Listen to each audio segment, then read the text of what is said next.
What's up, you guys? Welcome back to my channel. So before anything, I want you guys to like this video. I want you to subscribe to my channel. We are edging closer and closer to 80K, 80,000 subscribers, and we are getting closer to my ultimate goal of 100K subscribers. Hopefully I can hit that.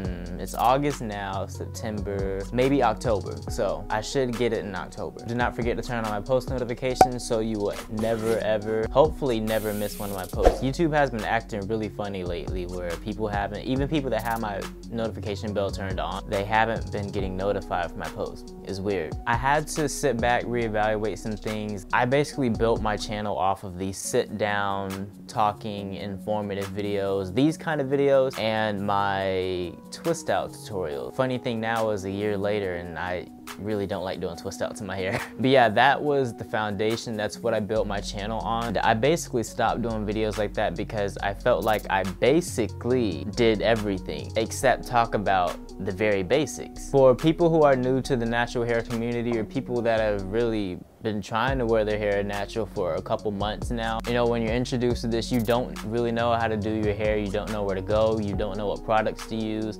You'll watch other YouTubers, other natural hair YouTubers, and you'll see what they use in their hair, their techniques that they use, but sometimes what they use won't work in your hair. And so sometimes you may find yourself wondering, okay, why won't my hair be like that person's, you know? Everyone's hair is different, so that's just a little disclaimer of this video. What works for this person will not work for the next person. That's just how it is. Sometimes it will, sometimes it won't. Everyone basically has a natural curl pattern. Everyone. Well, unless your hair is straight. There are really more factors that determine, you know, what your hair does and how it reacts to certain product. What are the factors, basically? This is gonna be split up in mainly my experience and research that I've done on this topic, just to kind of refine the information that I'm gonna be giving to you guys today. So if you're just beginning to grow your hair out and it's relatively short, it's curly when wet, not so much when it's dry, it's okay. You still have a definite curl pattern. That's the main thing. If you can see your definite curl pattern, you're good. And even if you don't see a natural curl pattern when your hair is wet, you still have a curl pattern. I will see a lot of people with 4B, 4C hair. They think, you know, when they're first starting their hair journey, they think their hair is supposed to have that S curl shape. No, type 4B, 4C, it has that really zigzag. It's a really tight curl, almost to the point where it doesn't look like a curl. So even if your hair is wet and you don't see that S curl shape, you still have a curl pattern. So it's okay. That's why I said everyone's hair is different, right? So during this process, I would just say be patient with your hair. Give it time to grow out. As your hair gets long, that's not gonna solve all of your problems. I think it will make certain things easier, like identifying your actual curl pattern. People wanna know so much right off the bat when they first growing their hair out, but because their hair is so short, you can't really see that individual curl to really know what your hair type is and all of that. So the more length you have, the more you will see that individual curl pattern. And that's where I've seen this statement kind of floating around on the internet. The longer your hair is, the more defined it is, which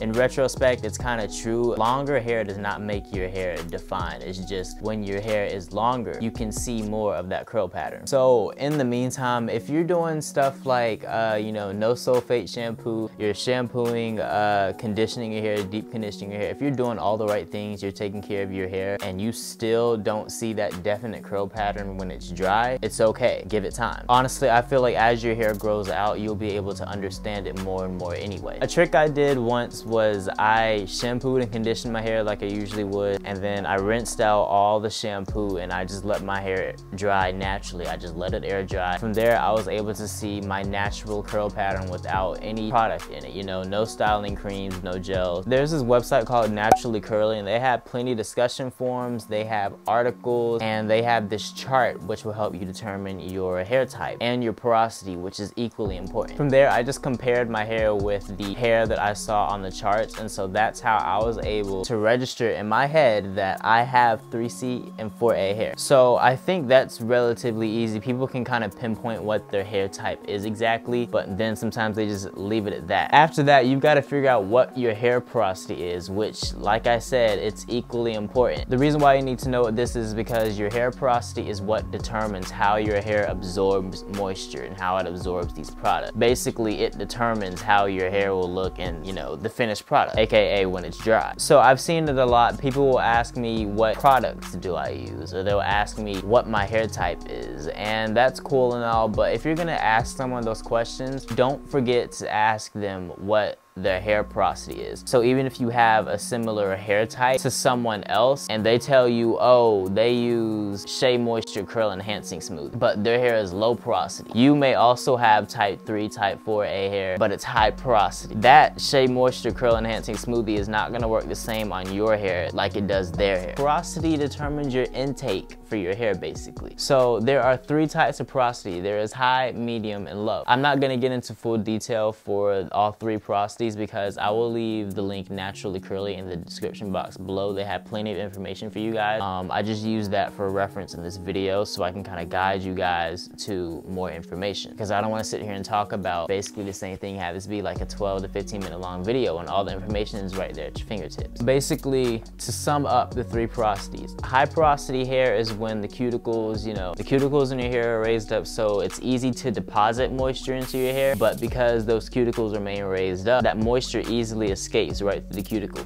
Think of a car when you spray air freshener in there. The windows are your cuticles. So if all the windows are rolled down and you spray air freshener in there, our air freshener is our moisturizer or whatever. Because all those windows are rolled down, you're not really gonna smell that air freshener, you know? It's gonna escape through the window. Medium porosity hair, which I feel like that's kind of like the easiest hair to style. You don't really have much of a difficulty moisturizing the hair, adding chemicals to it. The only thing about medium porosity hair is it is very protein sensitive. To my understanding, medium porosity hair is usually pretty easy to keep up with. Low porosity hair, which is what my hair is, I'm 3C4A with low porosity hair. Low porosity hair is when the cuticles are very tightly shut, which makes it very difficult to get moisture in. But when the moisture is actually in that cuticle, you know, it's not going anywhere, it's there to stay. That also makes low porosity hair very prone to product buildup and flaking and all that. Fortunately, for the most part, I do a good job of avoiding all of that. In the end, if you're doing all the right things, if you know what your hair type is and you know what your hair porosity is, you're using the right products, your hair isn't dry and brittle and breaking off, and it's still frizzy when it's dry, naturally you may just have very frizzy hair. And honestly, there's really nothing wrong with frizzy hair. Another bet would be, you know, invest in anti-humectants, which I will also leave examples of anti-humectants in the DB. But yeah, naturally you may just have a frizzy curl pattern. If you're currently going through this phase where you know, you just don't know what to do with your hair, or your hair just is not curling for shit, then